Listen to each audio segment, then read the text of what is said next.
Vista School District VAPA.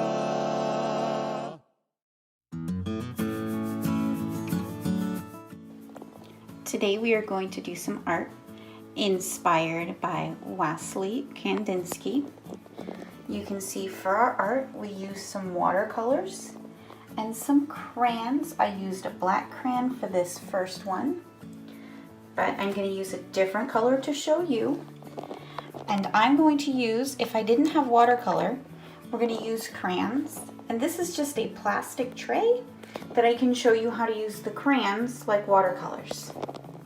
Learn more about Kandinsky's art by checking out the link in the comments.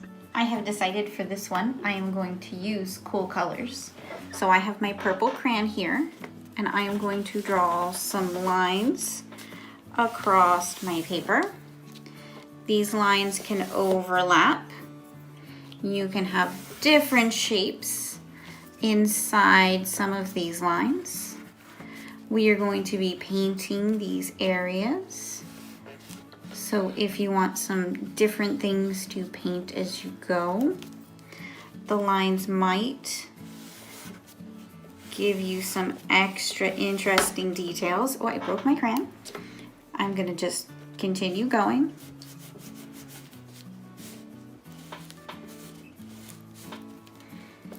And when you are done, when you are happy, you think I'm happy, you are going to stop. For this next part, I have my watercolors and a paper towel and my paintbrush with some water. And if I didn't have watercolors, I have some markers and a plastic tray. This is a painting tray, but if you just have a piece of plastic or an old Tupperware, that would be perfect. So here are my supplies, and we are going to get started. For this part, I've got my paintbrush, and it's a little bit messy, so I'm gonna make sure it's nice and clean.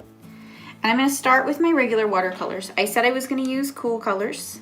Cool colors are green, blue, and purple.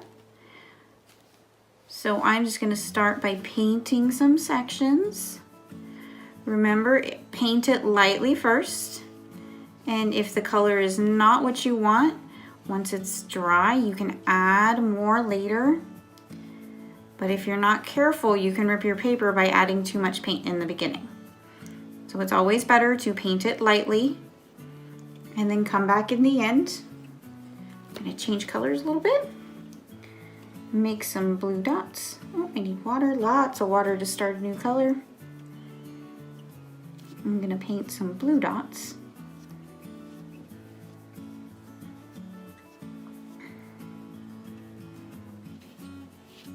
Nope, I went out of the lines. Yeah, it's okay. Art's not always perfect, and that's sometimes the best part. I'm gonna add it just a little bit. And if, like I said earlier, you didn't have watercolors at home, Miss Klein showed me this great trick. You can take your marker and you can just color with your marker. And as you can see there, it's not really leaving any color on there.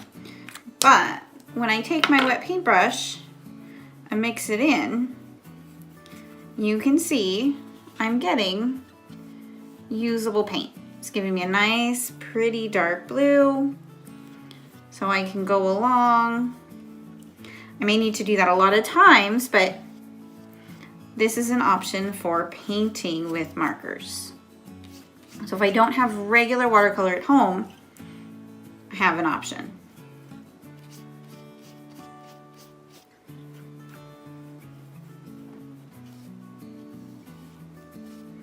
So I am going to keep working. I've got some markers to give me some colors. I've got some watercolor. I'm going to use a combination of these, and I will come back to you when I'm done. This is my finished product. As you can see, I used some markers. I used some regular watercolor to make this. When it dries a little, I can go around these edges and add a little more color. But I don't want to add any more color while it's wet, because as you can see right here, my paper's starting to tear just a little bit from too much water. So I'm going to give it a break, and I'll come back to it later if I choose.